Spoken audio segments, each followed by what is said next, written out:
Well, this morning, a candidate for the seat of Ayre, rather confusingly called Pat Ayres, a Lib Van candidate. He's 56, a semi-retired transport manager, but still runs a small transport concern in the north, we're told. Good morning. Good morning. Good morning. Now, you're a long-standing member of the Lib Van party. You have the Lib Van tie on, etc. In fact, you joined quite near the beginning. Why? I think the island needs a change in the way politics are running this island. What, a major shake-up? Not a major shake-up. It needs tweaking. It needs redefining again. The people have lost the control. The people have lost the power. Look, just a bit of your background. You actually come from Nottinghamshire, where you took part in politics over there. I was actually born in West Sussex. I've never actually lived there. I was born there. I moved to the island from the Midlands. So you were on Nottinghamshire Council? I was on Nottinghamshire County Council Labour group, but I actually was elected to Ashfield District Council. So you came over to the island, you joined the Lib Vans, you were attracted by them. Do you think the Lib Vans are capable of getting enough members this time to actually form some sort of administration? We're not putting that many candidates up to actually form a government. To do that, you need 13 members. We're not putting 13 candidates up as such. Not this time round, anyway. Next time.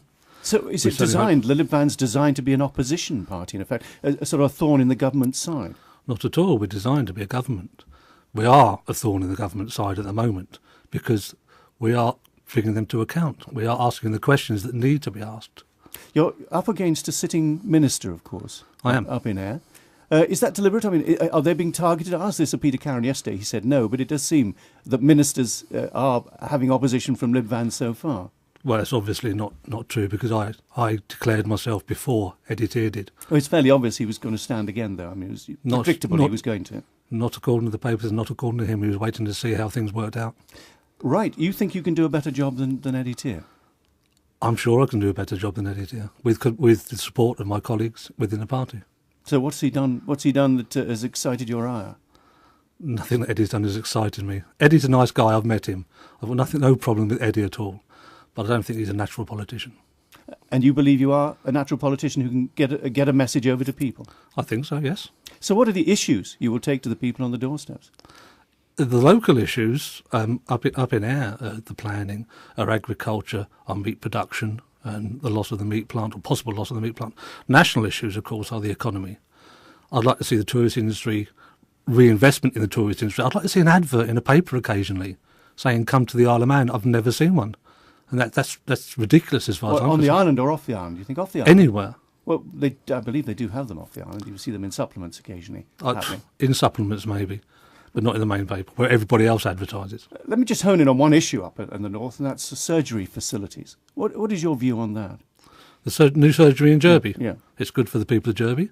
It'll also serve the prison, be a doctor nearer to the prison. I don't think it'll detract from anywhere else. I think it'll be enhanced rather than detracted. The north of the island has always put it over that it's rather left out of things. The government tends to look as being Douglas-centric. Do you believe that? And can you do anything about it? It is Douglas-centric. What I would like to do is work with the other MPs, other MHKs up north, to work together to enhance the facilities up there, to get more up there. There are 4 MHKs up there. What would you suggest up there? Because it's fairly sparsely populated. What would you suggest putting up there? In the north? We could look at moving some government offices. There's space up north. Do you think the government would take to that? Would the civil servants take to that, having to go way up north if perhaps they're living in Douglas? It's a difficult job to do, to move them up there, isn't it? Civil servants have got a contract. They do what they're told, basically. So you'd order them? No, I wouldn't order them. They'd be offered. If they don't want to go, they don't have to go. It's like the prison. Prison moved. The prison officers didn't have to go. They were paid allowances to get up there. That's fair enough, because they are shifting their base. But eventually that'll whittle out and they'll just be going to work as normal.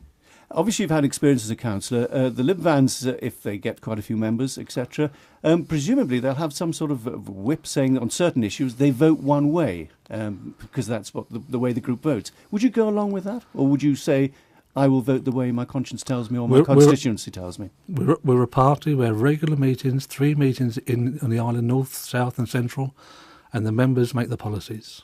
We agree with the policies, and as a party politician, you go along with party policy. So you're governed by what the party says, basically? Well, yes. As exactly the same as Eddie Tear is by what Tony Brown says. Pat Ayres, thanks very much for joining us this morning. My pleasure. Pat Ayres, who's standing as a candidate in the Ayre by-election. Eddie Tear, of course, is standing as well.